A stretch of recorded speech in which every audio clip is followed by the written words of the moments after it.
अस्सलाम वालेकुम my YouTube family, कैसे हैं आप सब लोग? ठीक ठाक, अल्हम्दुलिल्लाह मैं भी ठीक हूँ। उम्मीद है आप सब भी खैरियत से होंगे। तो आज मैं आपके साथ अपना शॉपिंग का रिव्यू शेयर करने वाली हूँ। पिछले व्लॉग में हम लोगों ने जो शॉपिंग की थी शॉपिंग मॉल से, आज मैं उसका रिव्यू देने वाली हूँ। Welcome back to my channel. तो आज की वीडियो बहुत ही मज़ेदार होने वाली है, तो वीडियो को स्टार्ट से एंडिंग तक ज़रूर से पूरा देखिएगा।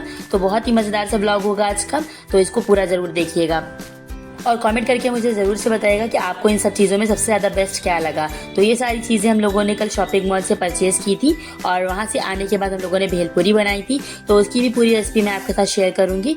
तो सबसे पहले मैंने यहाँ पर ये जो हुक्स थे ये निकाल ले, स्क्रबर था, साथ में ये पीलर मैंने लिया था और ये जो सिलिकॉन के स्पून्स थे ये वाले मैंने लिए थे। साथ में स्पाइस का मैंने ये कंटेनर्स लिए थे। तो इन स्पाइस कंटेनर्स में आप नमक, मिर्च, हल्दी पाउडर, धनिया पाउडर वगैरह रख सकते हैं। तो यहाँ पर सबसे पहले मैंने जो ये बोल का सेट लिया था शीशे का, तो ये बहुत ही ज़्यादा खूबसूरत लग रहा था और ये जो सेट था ये सिर्फ 99 रुपीज़ का था। तो अपने शॉपिंग वाले व्लॉग में मैंने सारी चीज़ें शेयर नहीं की थी और ना ही उनके प्राइस बताए थे, तो आज मैं उन सारी चीज़ों को शेयर करूंगी, सारी चीज़ों के प्राइस बताऊंगी। तो वहाँ पर मैंने इसलिए नहीं बताया था क्योंकि मैंने शॉपिंग का रिव्यू करना था अलग से।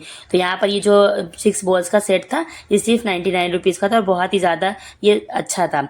मतलब मुझे तो 99 रुपीज़ में ये बेस्ट लगा, इसलिए मैंने इसे परचेज़ कर लिया था। और साथ में जो ये हमने स्पाइस कंटेनर्स लिए थे ये 149 के 4 पीसेस थे और मीडियम साइज़ के जो स्पाइस कंटेनर्स थे। इसमें आप अपनी रेगुलर चीज़ें रख सकते हैं, जिसमें कि ये चीनी हो गई, पत्ती हो गई, नमक, हल्दी पाउडर, धनिया पाउडर, मिर्च पाउडर, ये सब रख सकते हैं। साथ में जो ये छोटे वाले ग्लास के कंटेनर्स थे तो ये शीशे पे थे। एक बार मैंने इसे ऑनलाइन भी ऑर्डर किया था तो ये मिल रहा था हमें बहुत ही महंगा, और साथ में जो हमने इसको ऑर्डर किया था वो प्लास्टिक के निकले थे। तो ये मुझे शीशे वाले मिल गए थे तो मैंने इसलिए इसे ज़रूर से ले लिया था। और ख़रीदते टाइम हम लोगों ने ये देखा नहीं कि इसमें 3 के अलग ढक्कन थे और एक अलग ढक्कन का निकल आया था, तो इसकी डिज़ाइन चेंज थी।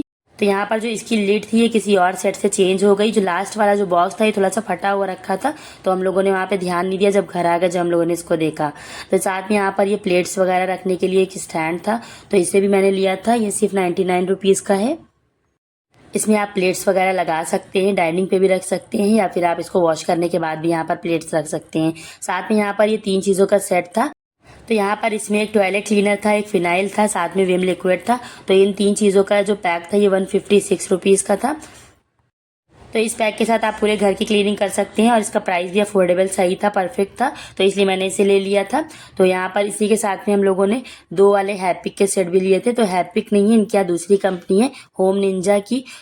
तो विशाल में जितने भी प्रोडक्ट्स आते हैं वो होम निंजा के ही होते हैं क्लीनिंग वाले।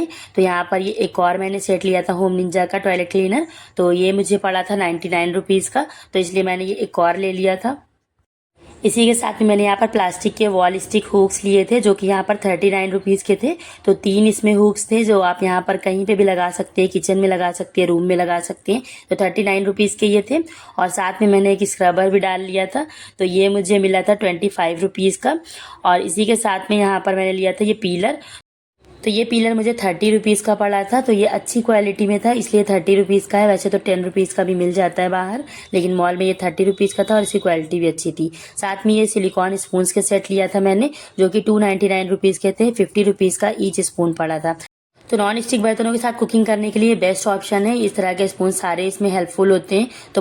तो इन स्पून्स को यूज़ करने से क्या होता है, आपके नॉन स्टिक जो बर्तन होते हैं वो जल्दी ख़राब नहीं होते हैं, उसमें स्क्रैचेस नहीं पड़ते हैं। अगर आप स्टील के या कोई और से स्पून्स उसमें यूज़ करते हैं नॉन स्टिक बर्तनों में तो बहुत जल्दी ख़राब हो जाते हैं। तो यहाँ पर ये सारी चीज़ें हम लोगों ने ख़रीद ली थी और 1-2 चीज़ें इसमें मिस भी हो गई हैं। तो यहाँ पर जो आलू भुजिया मैंने ली थी वो मैं यहाँ पर दिखाना भूल गई हूँ। तो यहाँ पर जो स्पाइस कंटेनर्स थे मैंने इसको ओपन कर लिया क्योंकि मुझे इसका यूज़ भी था, तो इसलिए मैंने यहाँ पर इनको निकाल लिया और सारे स्पाइसेस मैं यहाँ पर इसमें भर कर रख लूँगी। तो यहाँ पर जब हम लोग शॉपिंग करके आते हैं तो सारी चीज़ों को एक बार लिस्ट के साथ, यानी कि जो बिल देते हैं उसके साथ ज़रूर मैच करते हैं।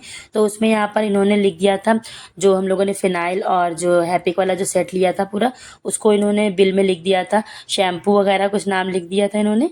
तो यहाँ पर हम लोग जो कन्फ्यूज़ हो गए थे कि ये किस चीज़ के प्राइस हैं, तो ये कौन सी चीज़ इन्होंने इसमें लिख दी है बिल में। लेकिन जब हम लोगों ने इसके प्राइस देखे 156 रुपीज़, तो 156 रुपीज़ का जो टॉयलेट क्लीनर और जो फिनाइल वाला सेट था वही था। तो हम लोग समझ गए कि इन्होंने शैम्पू लिख दिया मिस्टेक से, गलती से। तो यहाँ पर इन्होंने लिखा है उसी चीज़ को, उसी के प्राइस ऐड ऑन किए हैं। तो आप लोग शॉपिंग करने के बाद एक बार अपनी जो बिल को मैच ज़रूर कर लिया करिए सारे प्रोडक्ट्स के साथ, क्योंकि बाई चांस कभी भी किसी से भी मिस्टेक हो सकती है, जानबूझकर नहीं करते लेकिन कभी कभी मिस्टेक हो जाती है। तो यहाँ पर आप एक बार प्राइसिंग को ज़रूर मैच कर लिया करिए। तो जब मैच कर लो सारी चीज़ें, जब सब सही निकलता है तो सेटिस्फेक्शन भी हो जाती है। तो एक बार ज़रूर मैच किया करिए। तो यहाँ पर मैंने जो स्पाइस के कंटेनर्स निकाल लिए थे और इसमें सारे स्पाइसेस मैंने यहाँ पर रखना स्टार्ट कर दिए थे। तो यहाँ पर इसमें जो स्पाइस रखो तो आसानी से मिल भी जाता है, सामने दिखता है साफ साफ इसमें बिल्कुल। तो इसमें आपको अलग से कुछ लिखना भी नहीं पड़ता है और ना ही बहुत ज़्यादा इसमें जो है मैस क्रिएट होता है किचन में। तो यहाँ पर सारी चीज़ों के साथ ऑफर प्राइस चल रहा था तो इसलिए मुझे काफ़ी सारा डिस्काउंट भी मिल गया था। तो यहाँ पर अब हम लोगों ने सारे स्पाइसेस इसमें रखने स्टार्ट कर दिए हैं। तो ये स्पाइस कंटेनर्स अच्छे तो बहुत हैं लेकिन इसमें स्पून नहीं मिला था साथ में। तो आप इसमें होल स्पाइसेस वगैरह रख सकते हैं या फिर अगर आप ये वाले भी रखें तो अलग से स्पून यूज़ करके आप सारी चीज़ों को इसमें से निकाल सकते हैं। तो यहाँ पर मैंने इसमें नमक भी फिल कर लिया। आजकल लोगों में एक बहुत बुरी आदत आ चुकी है गुस्सा करने की। तो हर बात बात पर बिना मौका के, बिना बात के हर बात पर गुस्सा करते हैं कुछ लोग। तो ये बहुत ही बुरी आदत है। अक्सर ऐसा होता है कि इंसान गुस्से में आकर अपने बहुत सारे बने बनाए काम बिगाड़ देता है और कभी कभी तो गुस्से की झल्लाट में खुदा की नाशुक्री भी कर लेता है और अपना ईमान भी ख़राब करता है। तो इसीलिए रसूलुल्लाह सल्लल्लाहु अलैहि वसल्लम ने अपनी उम्मत को बेमौका और बात बात पर गुस्सा करने से मना फरमाया है। तो एक हदीस में आया है कि रसूलुल्लाह सल्लल्लाहु अलैहि वसल्लम ने ये इरशाद फरमाया कि पहलवान वो नहीं है जो लोगों को पछाड़ देता है, बल्कि पहलवान वो है जो गुस्से की हालत में अपने नफ्स पर काबू रखे। तो आप कैसे गुस्से को कंट्रोल कर सकते हैं, इसका क्या सल्यूशन है अगर आपको ज़्यादा गुस्सा आता है, तो इसका आज हम आपको सल्यूशन भी बताने वाले हैं। तो गुस्से का इलाज ये है कि जब भी बेमहल गुस्से की झल्लाहट आदमी पर सवार हो जाए तो रसूलुल्लाह सल्लल्लाहु अलैहि वसल्लम ने फरमाया है कि उसको चाहिए कि वो फ़ौरन ही वज़ू करे, इसलिए कि बेमहल और मुस्निद गुस्सा दिलाने वाला शैतान है और शैतान आग से पैदा किया गया है और आग पानी से बुझ जाती है, इसलिए वज़ू गुस्से की आग को बुझा देता है। और एक हदीस में ये भी आया है कि अगर खड़े होने की हालत में गुस्सा आ जाए तो आदमी को चाहिए कि फ़ौरन बैठ जाए तो गुस्सा उतर जाएगा, और अगर बैठने से भी गुस्सा ना उतरे तो लेट जाए ताकि गुस्सा ख़त्म हो जाए। तो आप भी ये तरीका ज़रूर आजमा कर देखें, आपको ज़रूर इसमें आराम मिलेगा। इसके अलावा लोगों में एक और बुरी आदत आजकल बहुत ज़्यादा हो चुकी है, वो है हसद करने की। तो हसद क्या होता है, किसी को भी खाता पीता या फलता फूलता आसूदा हाल देखकर दिल जलाना और उसकी नेमतों के ज़वाल की तमन्ना करना, ये हसद कहलाता है। तो ये एक बहुत ही बुरी आदत है और आजकल ये बहुत ज़्यादा चल रही है। तो हसद करने वाले की ज़िंदगी सारी जो ना जलन में और घुटन की आग में जलती रहती है और इसे चैन और सुकून भी नसीब नहीं होता। तो अल्लाह ताला ने कुरान मजीद में अपने प्यारे रसूल सल्लल्लाहु अलैहि वसल्लम को हुक्म दिया कि हसद करने वाले की हसद से आप खुदा की पनाह मांगते रहें। और रसूलुल्लाह सल्लल्लाहु अलैहि वसल्लम ने फरमाया कि हसद नेकियों को इस तरह खा जाता है जिस तरह आग लकड़ी को खा लेती है। और अल्लाह के रसूल ने फरमाया कि तुम लोग एक दूसरे पर हसद ना करो और एक दूसरे से कता ताल्लुक़ ना करो और एक दूसरे से बुग़्ज़ भी ना रखो, और ए अल्लाह के बंदो तुम आपस में भाई भाई बनकर रहो। तो हसद का इलाज ये है कि हसद करने वाला ठंडे दिल से ये सोच ले कि मेरे हसद करने से हरगिज़ किसी की दौलत और नेमत बर्बाद नहीं हो सकती, और मैं जिस पर हसद कर रहा हूँ मेरे हसद से उसका कुछ बिगड़ भी नहीं सकता, बल्कि मेरे हसद का नुकसान जो ना दीनों दुनिया में मुझको ही पहुँच रहा है कि मैं ख्वामखा दिल की जलन में मुब्तला हूँ और हर वक्त हसद की आग में जलता रहता हूँ और मेरी नेकियाँ बर्बाद हो रही हैं, और मैं जिस पर हसद कर रहा हूँ मेरी नेकियाँ क़यामत में उसको मिल जाएंगी। फिर ये भी सोचे कि मैं जिस पर हसद कर रहा हूँ उसको खुदावंद करीम ने ये नेमतें दी हैं और मैं उस पर नाराज़ होकर हसद में जल रहा हूँ, तो मैं गोया खुदावंद ताला के फ़ेल पर एतराज़ करके अपना दीन और ईमान ख़राब कर रहा हूँ। ये सोचकर फिर अपने दिल में इस ख्याल को जमाए कि अल्लाह ताला अलीम और हकीम है, जो शख्स जिस चीज़ का अहल होता है अल्लाह ताला उसको वही चीज़ अता फरमाता है। मैं जिस पर हसद कर रहा हूँ अल्लाह के नज़दीक चूँकि वो उन नेमतों का अहल था इसलिए अल्लाह ताला ने उसको ये नेमतें अता फरमाई हैं, और मैं चूँकि उन नेमतों का अहल नहीं था इसलिए अल्लाह ताला ने मुझे नहीं दी। इस तरह हसद का मर्ज़ दिल से निकल जाएगा और हासिद को हसद की जलन से निजात मिल जाएगी। तो आज मैंने यहाँ पर आपके साथ 2 पॉइंट्स डिस्कस किए हैं। तो इंसान की बुरी आदतों में से जो कुछ बुरी आदतें हैं वो आज मैं आपके साथ डिस्कस की और इनका जो इलाज है वो भी मैंने आपको आज बताया है। तो अपने नेक्स्ट व्लॉग में मैं आपको कुछ और बातें आपके साथ डिस्कस करूंगी, कुछ और बुरी आदतों के बारे में और इनका इलाज बताऊंगी। तो यहाँ पर मैंने सारी चीज़ें जो है ना इसमें फिल करके रख ली थी, तो सारे बॉक्सेस मेरे स्पाइस के फुल हो गए थे माशाल्लाह। उसके बाद मैं यहाँ पर इसको क्लीनिंग भी कर दी थी। तो जब भी मैं यहाँ पर जो स्पाइसेस वगैरह इसमें रखती हूँ तो मेरे छींकें आना स्टार्ट हो जाती हैं। तो मैंने पहले तो इसको ऐसे ही भरा था, लेकिन फिर जब मेरे छींकें आने लगी तो फिर मैंने यहाँ पर मास्क लगाकर ये सारे जो जितने भी स्पाइसेस थे वो इसमें रखे। तो यहाँ पर ये सारी चीज़ें माशाल्लाह फिल हो चुकी हैं। तो आप देख सकते हैं कितने अच्छे लग रहे हैं स्पाइस कंटेनर्स। आप भी अपने किचन के लिए सेट ला सकते हैं, बहुत ही अच्छा है। तो इसमें सब कुछ दिखाई देता है आराम से, ट्रांसपेरेंसी है, तो इसके लिए इसमें आपको किचन में ज़्यादा सामान ढूंढना भी नहीं पड़ता है और आसानी से आपको आपका सामान मिल जाता है। तो यहाँ पर मैंने इसको सारी जो फिलिंग थी वो कर दी थी। उसके बाद मैं यहाँ पर भेलपूरी बनाने लगी थी। तो मैंने यहाँ पर सारे कंटेनर्स रख दिए थे किचन में। उसके बाद यहाँ पर भेलपूरी का सामान निकाल लिया था। तो यहाँ पर सबसे पहले मैंने मुरमुरे लिए थे।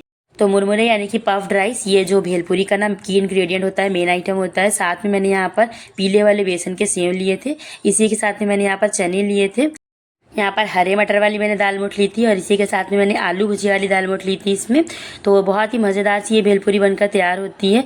तो यहाँ पर अब हम इसमें कुछ स्पाइसेस ऐड करेंगे। तो टेस्ट के हिसाब से यहाँ पर काला नमक मैंने इसमें ऐड किया है, कश्मीरी लाल मिर्च पाउडर इसमें ऐड करेंगे और साथ में यहाँ पर हम इसमें ऐड करेंगे चाट मसाला पाउडर। तो यहाँ पर आप रेड चिली पाउडर भी ऐड कर सकते हैं अगर आपको ज़्यादा तीखा पसंद हो। साथ में रेड चिली सॉस मैंने 1 टीस्पून इसमें ऐड की थी और 2 से 3 टीस्पून हम इसमें ऐड कर देंगे केचप। अगर आपके पास इमली की चटनी हो तो केचप की जगह आप इमली की चटनी भी डाल सकते हैं और साथ में हरी चटनी भी इसमें ऐड कर सकते हैं। अब यहाँ पर बारीक कटा हुआ प्याज और टमाटर इसमें ऐड करेंगे और इसी के साथ में हम बारीक कटा हुआ हरा धनिया और हरी मिर्च भी इसमें ऐड कर देंगे। बहुत ही स्पाइसी, चटपटी और मज़ेदार सी बनकर तैयार होती है। सबको बहुत पसंद आती है। जब आप इस तरीके से एक बार बनाएंगे तो सबको बहुत पसंद आएगी। तो यहाँ पर मैंने सारी चीज़ें ऐड कर दी थी। उसके बाद इसमें मैंने यहाँ पर एक नींबू का रस ऐड किया था। तो यहाँ पर मैंने छलनी से इसको छान कर डाला था ताकि इसमें कोई भी बीज वगैरह इसमें न जाने पाए। बीज चले जाते तो फिर उसको निकालना पड़ता है। तो यहाँ पर मैं छलनी से छान कर डाल देती हूँ इस तरीके से। अब इन सारी चीज़ों को अच्छे से मिला देंगे। सारी चीज़ें इवनली मिक्स हो जानी चाहिए और इसके अलावा आप चाहें तो इसमें भुना हुआ जीरा पाउडर, काली मिर्चों का पाउडर भी ऐड कर सकते हैं। लेकिन यहाँ पर ये बहुत ही मज़ेदार सी बनकर तैयार होती है। तो यहाँ पर मुझे मुरमुरे इसमें कुछ कम लग रहे थे, बाकी सारी चीज़ों की क्वांटिटी ज़्यादा थी। तो सारी चीज़ें 1-1 कप मैंने ली हैं और जो मुरमुरे लिए थे वो 3 कप मैंने लिए थे। तो यहाँ पर कम लग रहे थे तो मैंने 1 कप इसमें और ऐड कर दिया था। अब इसे अच्छे से मिला देंगे। तो हमारी मज़ेदार सी जो भेलपूरी है बनकर तैयार हो गई है। बहुत ही ज़्यादा ही मज़े की लगती है। आपको सुबह शाम में छोटी मोटी भूख लगे तो आप इसको बनाकर एंजॉय कर सकते हैं। बहुत ही टेस्टी लगती है ये।